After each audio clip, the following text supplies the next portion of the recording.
존경하는 국민 여러분, 사랑하는 인천 남동을 주민 여러분, 주호영 국회 부의장님과 선배 동료 의원 여러분, 국회 과학기술정보방송통신위원회 더불어민주당 이훈기 의원입니다.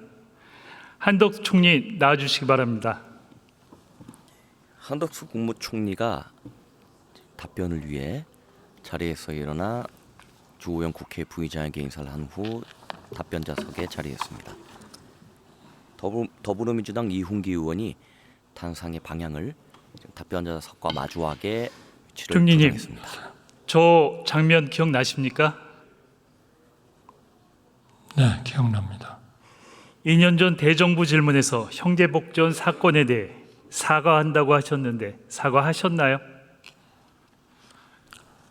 지금 사안별로 이행 계획을 수립하는 그런 과정에 있습니다. 조속히 후속 절차를 이행해 나가도록 하겠습니다. 벌써 2년이 지났습니다. 어제도 형제복지원 피해자 한 분이 돌아가셨습니다.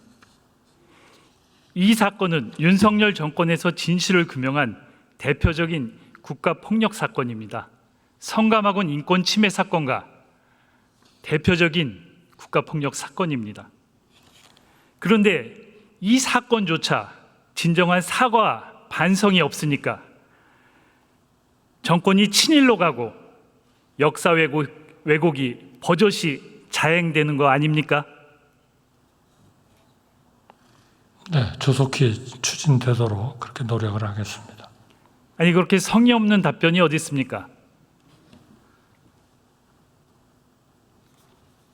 지금 관계부처에서요 그렇게 검토를 하고 있습니다.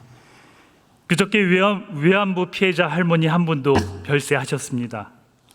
윤석열 대통령의 친일 역사 왜곡에 편히 눈을 감지 못하셨을 겁니다. 광복절인 지난 8월 15일 국민은 공영방송 KBS를 보고 경악했습니다. 8월 15일 0시 KBS의 첫 프로그램은 기모노 입고 기미가요가 나오는 나비 부인이었습니다. 총리, 광복절에 일본의 국가인 기미가요가 말이 됩니까? 좀 건국절이라서 상관없다는 겁니까? 말씀하시죠. 네, 부적절했다고 생각합니다. 광복절 당일 KBS 아침 뉴스에서는 좌우가 뒤바뀐 태극기가 나갔습니다. 메인 뉴스인 9시 뉴스는 광복절 의미를 애써 축소하고 박정희 독재 정권을 미화하는 뉴스로 도배했습니다. 그리고 광복절날 밤 다큐라고 부르기도 민망한 이승만 미화 다큐를 방송했습니다. 이게 전부 광복절인 8월 15일 날 하루 동안 공영방송 KBS에서 일어난 일입니다. 친일 독재 정권의 역사 쿠데타와 방송 장악 쿠데타의 합작품이 바로 KBS 광복절 사태입니다. 공영방송이 정권에 장악당하면 어떻게 되는지 국민들은 광복절날 KBS에서 똑똑히 지켜봤습니다. 총리, 한국방송 KBS가 일본 방송 JBS입니까? 말씀하시죠. 일본 방송 JBS가 아니라 NHK냐고 물으셔야 되지 않을까요? 그렇다고 생각하지 않습니다.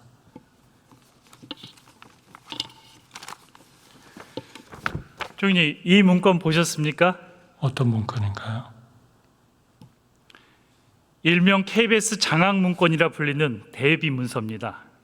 이 문건에는 대국민 사과를 해라, 우파 중심으로 인사를 해라, 나와 있습니다. 인면 동의제를 무력화시켜라, 구조 조정을 해라, 이런 충격적인 내용이 담겨 있습니다. 이 문서는 심지어 KBS 공중분해까지 언급하면서 정말 소름 끼치지 않습니까?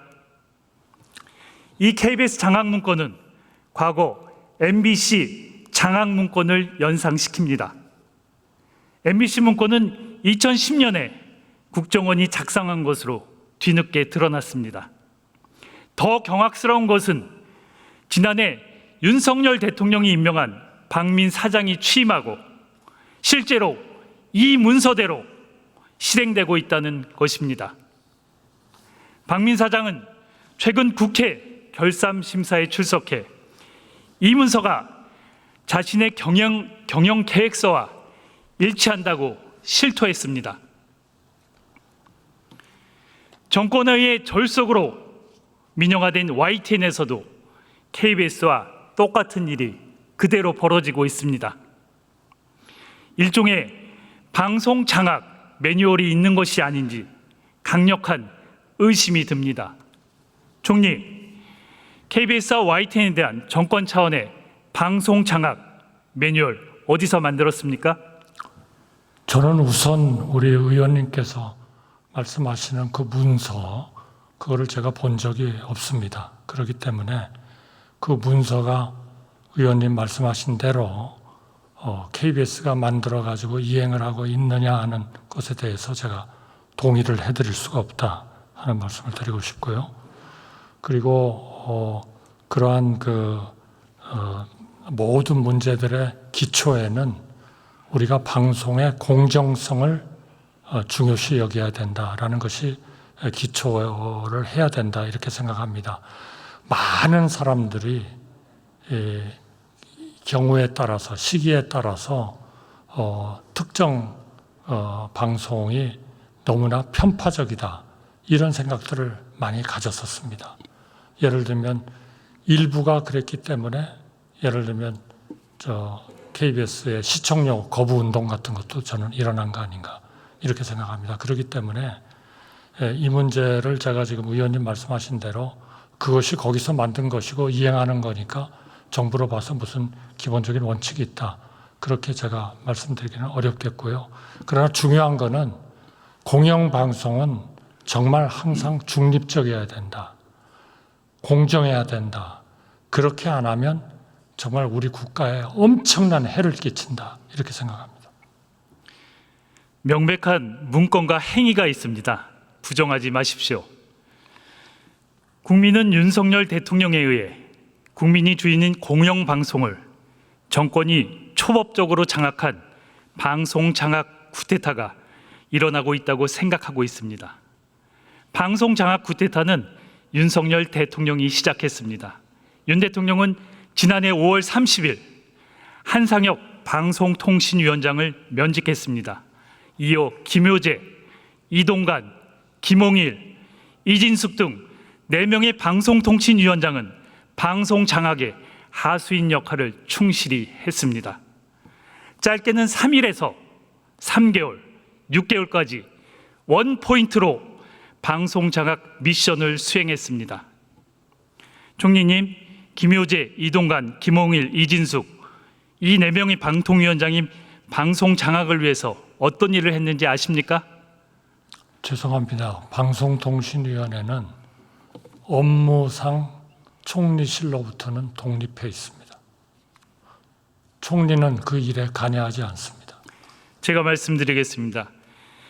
김효재 위원장 직무대행은 KBS 이사장 해임 등 KBS 장악, 이동관 위원장은 YTN 민영화 추진과 방송통신심의위원회 장악, 김홍일 위원장은 YTN 민영화 승인, 이진숙 위원장은 MBC 장악을 위한 공영방송 이사 선임을 불법적으로 강행했습니다. 임기 3년의 장관급인 방송통신위원장은 방송의 자유와 독립을 보장하고 방송의 공적 책임을 높여 시청자 권익 보호와 민주적 여론 형성을 도모해야 할 막중한 책무가 있습니다. 하지만 윤석열 정권에서 방송통신위원장은 방송 장악 미션 수행을 위해 마치 소모품처럼 쓰여졌습니다. KBS, YTN, TBS는 정권에 완전히 장악당했고 방송통신위원회는 방송통제기구로, 방송통신심의위원회는 방송검열기구로 전락했습니다. 총리, 이렇게 장악당한 방송에서 무슨 일이 일어나고 있는지 아십니까? 저는 의원님께서 우선 지금 그 방송통신위원회 그 행정의 영역에서 일어나고 있는 일에 대해서 말씀하신 것을 제가 매일매일의 그런 방송통신위원회의 업무에 관여하고 있지 않기 때문에 제가 좀 동의해 드리기가 어렵습니다. 그러나 우리가 하나의 그 국정의 일환으로서 공영방송은 과거와 같이 그렇게 편파적이고 많은 국민들이 저항을 할 정도로 그런 비정상적인 상태를 반드시 벗어나야 된다. 저는 그렇게 원칙적으로 생각합니다. 대표적으로 김건희 여사에 대한 보도가 사라지고 축소됐습니다.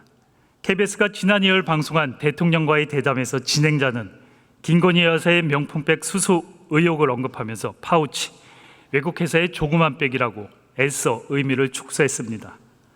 YTN은 한 발 더 나아가 김건희 여사가 명품백을 수수하는 영상을 뉴스에 사용하지 말라고 보도 통제까지 했습니다. 검열기구로 전락한 방시민은 정권이 불편해하는 보도에 마구잡이 심의와 징계 폭탄을 퍼부었습니다. 물론 법원에 의해 다 제동이 걸린 상태입니다. 총리님, 대통령은 공영방송이 국민과 공익을 위한 방송이 아니라 정권 홍보를 위한 도구로 쓰여진다고 생각하고 있습니까? 그렇게 전혀 생각하고 계시지 않습니다. 다만 공영방송이 좀 더 공정성과 균형을 갖춰야 된다라고 생각하고 계십니다. KBS 광복절 사태를 보면 공영방송을 정권의 나팔수로 쓰는 걸 넘어서 공영방송을 마치 극우 유튜브로 만들고 있습니다. 이게 윤석열 대통령의 방송관 아닙니까? 제가 동의해 드리기는 어렵습니다. 하지만 최근 윤석열 정권의 방송장악 쿠데타에 제동이 걸렸습니다. 윤석열 정권은 이진숙을 방송통신위원장에 앉히고 취임 첫날 마지막 남은 공영방송 MBC 장악을 시도했습니다. 총리, MBC 장악 시도에 법원이 어떤 결정을 내렸는지 아십니까? 네, 알고 있습니다. 얘기하시죠. 일단 그 이행을 유보시킨 것으로 알고 있습니다. 법원은 MBC 이사 선임 집행정지 가처분 신청을 받아들였습니다.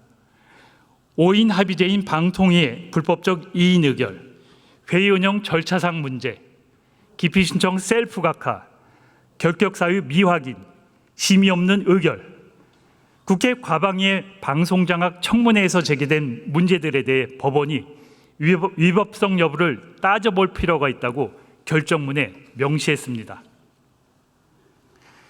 이제 방송장악 쿠데타를 끝내야 합니다. 그러기 위해서는 공영방송 지배구조를 개선하고 정치적인 후견주의를 끊어내야 합니다. 최근 대통령이 거부권을 행사한 방송사법의 핵심은 공영방송 이사의 다양성과 개방성을 높이고 국민의 참여를 보장해 공영방송을 국민께 돌려드리는 것입니다. 하지만 대통령은 방송사법이 오히려 방송의 공정성과 공익성을 훼손시킨다고 억지를 부르며 거부권을 행사했습니다. 총리, 대통령이 방송사법을 반대하는 이유가 뭡니까? 저희가 제의 요구를 할 때 그 원인을 다 밝혔다고 생각을 합니다. 여러 가지가 있겠습니다만 저희 민주주의의 정당성 그리고 이사회의 그 일종의 형해화 이런 문제들이 제기됐던 것으로 알고 있습니다. 공영방송은 정부 기관이 아닙니다. 공영방송은 국민의 것입니다. 대통령은 행정적인 임명 절차를 처리할 뿐입니다. 원칙적으로 영향력을 행사해서는 안 됩니다. 윤석열 대통령은 더 이상 방송사법에 대한 거부권을 행사하지 말고 공영방송을 국민에게 돌려주어야 합니다. 총리 들어가십시오. 한덕수 국무총리가 답변을 마치고 주호영 국회 부의장에게 인사를 한 후 자리로 돌아갑니다. 더불어민주당 이훈기 의원이 답변자 석과 마주했던 탄상의 방향을 의원석 정면을 향해 조종하고 있습니다.